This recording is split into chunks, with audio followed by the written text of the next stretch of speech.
Salut à tous, on se retrouve aujourd'hui pour le choc des extrêmes, le match de l'année. On va voir ce que vaut une meuleuse à batterie Parkside avec en face le dernier modèle de chez Bosch. On aura même deux Parkside puisque j'ai le modèle classique vert et le modèle de la gamme Performance qui doit être plus performant. Le but de la vidéo est de faire subir les mêmes tests à chaque disqueuse pour pouvoir faire une vraie comparaison et d'ajouter mon retour d'expérience pour que tu aies une idée de ce que ça donne depuis le temps que je m'en sers. J'ai les trois meuleuses depuis 6 mois à 1 an pour la plus vieille, et je me sers régulièrement de chacune en mettant un disque à tronçonner sur la première, un disque à ébarber sur la deuxième pour enlever le plus gros des soudures, et un à lamelle sur la troisième pour les finitions. Et c'est pas toujours la même qui tronçonne, puisque je monte aussi des brosses et des plateaux de ponçage dessus, ce qui fait que chaque meuleuse voit passer quasiment tous les types de disques. On verra aussi laquelle est partie faire un tour en SAV et pourquoi. Ce test, aussi absurde que certains pourraient le trouver, a une vraie utilité puisqu'on est nombreux à se demander qu'est-ce qui peut bien justifier une telle différence de prix. On parle quand même de 35 € pour la moins chère, puis 50 pour la Parkside Performance et quasiment 300 € pour la Bosch, presque 10 fois plus cher que la verte. T'auras le droit à un petit bonus dans la vidéo et tu risques comme moi d'être un peu surpris. Je te mets un petit indice juste ici. En quelques secondes, je te présente les fonctions, mais je rentre pas dans les détails, c'est pas le but de la vidéo. Donc la Parkside verte, prix 35 € sans batterie, moteur à charbon, vitesse max 10 000 tours minute comme la plupart des meuleuses.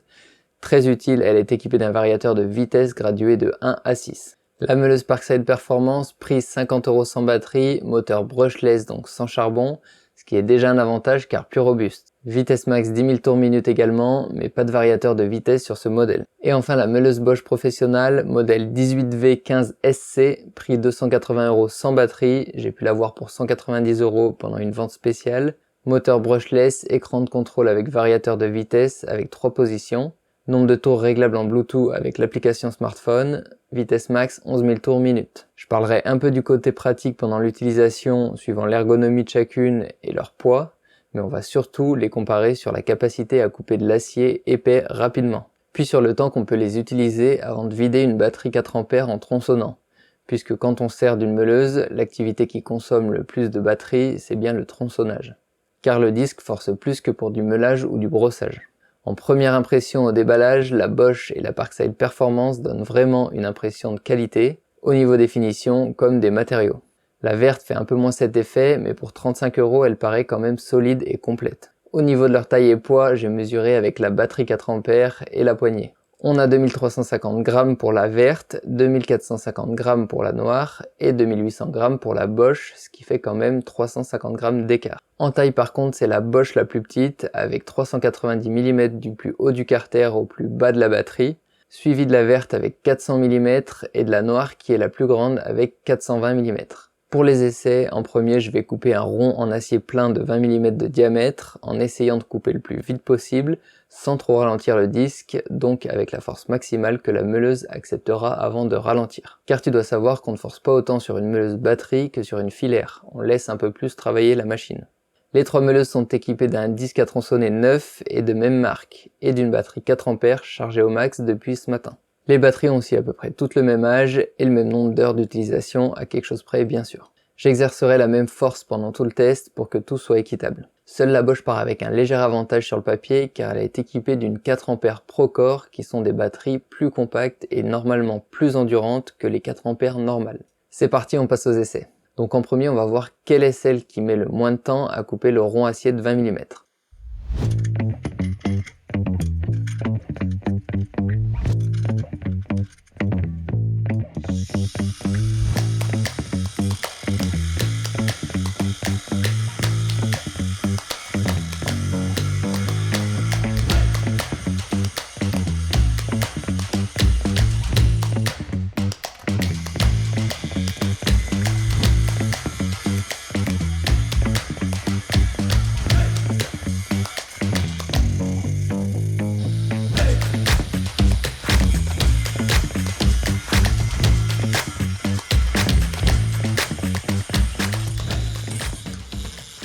Ce premier essai nous donne une idée du rendement de chaque meuleuse. On voit que la verte est loin derrière avec 28 secondes pour couper le rond acier, suivi de la Parkside Performance avec seulement 14 secondes et de la Bosch à 12 secondes. Conclusion de cette première partie, la Bosch et la Performance coude à coude, mais largement en tête devant la Verte. Deuxième partie du test, on va maintenant tester la batterie en fonction du nombre de coupes. Et oui, parce que si on prend l'exemple de la Verte qui met 28 secondes à faire sa coupe, peut-être qu'elle va faire 10 coupes avant de vider la batterie, alors que la Bosch qui met 12 secondes pourrait peut-être ne faire que 8 coupes avant de s'arrêter. C'est donc ce qu'on va vérifier tout de suite.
Je te rajoute un petit bonus, j'ai monté une batterie 8A sur la Parkside Performance, c'est la nouvelle génération de batterie Parkside, donc on va voir si on peut faire le double de travail par rapport à la 4A classique.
Incroyable avec une batterie 8A. Malgré que t'aies pas vu les coulisses et les petits soucis que j'ai eu, je t'en parle juste après.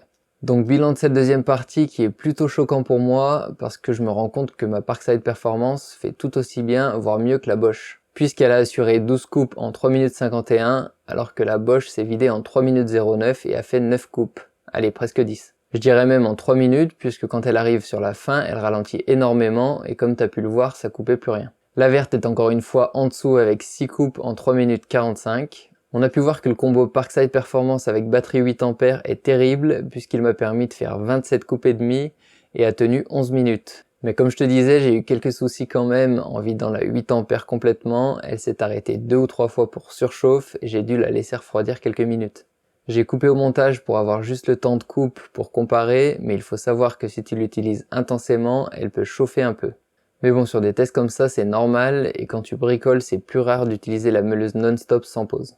D'ailleurs, moi, quand j'ai vraiment beaucoup à couper, je sors la meuleuse filaire parce qu'il y a quand même plus de puissance et d'endurance. Les meuleuses à batterie, c'est pour dépanner quand on n'a pas l'électricité à portée de main, ou quand on veut pas s'embêter avec le fil dans les pattes. Mais si t'as 200 coupes dans de l'acier épais, ce sera clairement pas agréable sur batterie, et en plus tu mettras un temps fou. Je t'en ai parlé au début de la vidéo, il faut savoir que la Parkside verte m'avait lâché il y a un mois alors que j'étais simplement en train de poncer et que j'ai jamais fait le bourrin avec. Heureusement j'ai pu l'envoyer en SAV avec le ticket de caisse et franchement ça a été traité rapidement. J'ai reçu une neuve environ 2 semaines plus tard. Je sais qu'il y a des gens qui ont eu des soucis avec le SAV, mais pour l'instant c'est mon deuxième renvoi d'outils sur une bonne dizaine que je me sers régulièrement. Et j'ai pas eu de mauvaise expérience pour le moment. Au niveau de mon ressenti perso sur ces 3 machines, on sent que la verte est légèrement en dessous niveau robustesse et qualité, sachant qu'au bout de 9 mois elle a déjà été remplacée en SAV, donc je pense que je la garderai en mettant seulement des disques de finition pour ne pas la faire forcer. J'aime vraiment le fait qu'il y ait le variateur de vitesse, c'est utile quand on veut faire des effets sur des tôles ou quand on ne veut pas cramer les plateaux abrasifs. Ensuite la Parkside Performance noire, très bonne surprise, on voit que sur le terrain elle s'en sort aussi bien que la Bosch, en étant plus légère et très agréable en main. En revanche elle n'a pas de variateur de vitesse. Et elle est garantie 5 ans ce qui n'est pas négligeable. Pour terminer, la Bosch Pro, c'est une machine qui est vraiment bien foutue niveau ergonomie. On sent la qualité Bosch professionnelle, le réglage de la vitesse donne des possibilités supplémentaires. Quand on la démarre, on sent que c'est réactif et que ça tourne comme une horloge. Elle chauffe aussi moins que les Parkside. Un peu déçu du temps d'utilisation de la batterie, surtout quand on sait que le prix d'une 4A Procore est le double d'une 4A Parkside. Niveau sécurité, c'est la Bosch qui l'emporte puisqu'elle dispose d'un arrêt automatique si la meuleuse échappe des mains et d'une fonction anti-kickback qui permet de la stopper quand le disque coince dans le métal et que tu la tiens pas assez fort. Ça évite de la prendre dans la tête. Elle a aussi un freinage du disque accéléré. Quand tu la mets sur off, le disque s'arrête en 2 secondes, contrairement à d'autres où il tourne encore 10 secondes. La Parkside Performance dispose aussi de cette fonction. Pour conclure, je dirais que le meilleur rapport performance-qualité-prix revient à la meuleuse Parkside Performance, donc elle tient bien son nom. Car on est à 340 € avec batterie 4A pour la Bosch et à seulement 80 € avec batterie 4A également pour la Parkside Performance. C'est juste énorme comme différence. Par contre, il faut savoir quand même que la qualité de la Bosch est plus rassurante sur le long terme, plus fiable et plus confortable pour un professionnel, avec le variateur de vitesse et des sécurités supplémentaires. Donc la vérité que certains ne veulent pas entendre, c'est que la Parkside Performance vient quand même rivaliser sérieusement avec la Bosch. La Parkside verte, quant à elle, je la trouve quand même en dessous des autres, mais pas ridicule du tout pour un utilisateur occasionnel, à condition de ne pas la faire forcer de trop et de privilégier les opérations de ponçage ou de brossage. Après, la question qui reste toujours en suspens, c'est sur le long terme, est-ce que les Parkside vont tenir le coup? Certains ont des outils Parkside depuis 5 ans, d'autres ont lâché en 1 semaine, donc c'est un peu la loterie. Il y a la garantie qui rattrape un peu ce problème, mais c'est jamais un plaisir de devoir renvoyer. Perso, je suis satisfait du matos Parkside, mais je ne compte pas que sur cette marque, je m'équipe petit à petit en marque pro. Ce qui me gêne aussi avec Parkside, c'est leur politique de stock limité. Pour se procurer une meuleuse, il faut attendre qu'elle sorte sur catalogue, puis courir au magasin en espérant qu'un gars n'ait pas chargé son caddie avec tout le stock, du coup c'est un peu casse-tête. Et en plus, ils veulent pas faire de shop en ligne, alors qu'en Belgique et en Allemagne, il y en a un. Tout est dit sur ces meuleuses, n'hésite pas à aller voir mes autres vidéos, je fais des fabrications de meubles bois-métal et j'aide les gens à apprendre la soudure avec des mots simples et sans prise de tête. Et si tu t'abonnes, t'auras les prochaines vidéos dès qu'elles sortiront. Tu trouveras aussi dans la description de la vidéo le matériel que j'utilise pour mes fabrications. Allez, salut et à bientôt.